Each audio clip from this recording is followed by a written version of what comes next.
மூசா அலைஹிஸ்ஸலாம் அவர்களின் காலத்தில் வானம் பொய்த்து போய் பூமி வறண்டது. கடுமையான வறட்சி தாண்டவமாடியது. மக்கள் துயரத்தில் ஆழ்ந்தனர். வாழ்வாதாரம் கேள்விக்குறியானது. அல்லாஹ்வின் தூதரே, தயவு செய்து அல்லாஹ்விடம் பிரார்த்தியுங்கள், மழை பொழிய வேண்டி கேளுங்கள், மழைதான் இந்த உலகத்தின் உயிர்நாடி என்று மக்கள் மூசா அலைஹிஸ்ஸலாம் அவர்களிடம் கதறினார்கள்.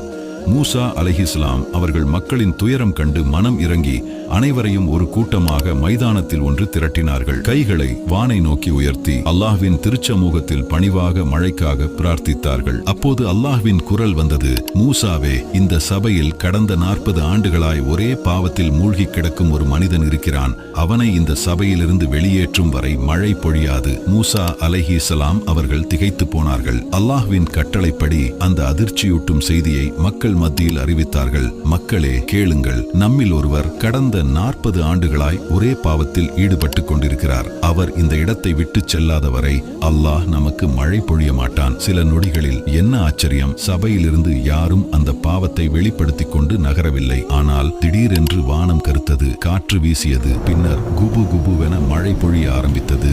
பூமி குளிர்ந்தது. மக்கள் ஆனந்த கண்ணீர் வடித்தனர். மூசா அலைஹிஸ்ஸலாம் அவர்களுக்கே பெரும் வியப்பு. சபையிலிருந்து யாரும் எழவில்லையே, ஆனால் மழை எப்படி வந்தது? அவர்கள் அல்லாஹ்விடம் கேட்டார்கள். யா அல்லாஹ், இது என்ன நிகழ்வு? யாரும் அந்த சபையை விட்டு செல்லவில்லையே, ஆனால் மழை வந்துவிட்டதே. அல்லாஹ் கூறினான், மூசாவே, நீங்கள் அந்த செய்தியை அறிவித்ததும் அந்த பாவி தன் இதயத்தின் ஆழத்திலிருந்து வருந்தினான். தன் முகத்தை கைகளால் மூடி அழுதபடி என்னிடம் மன்றாடினான்.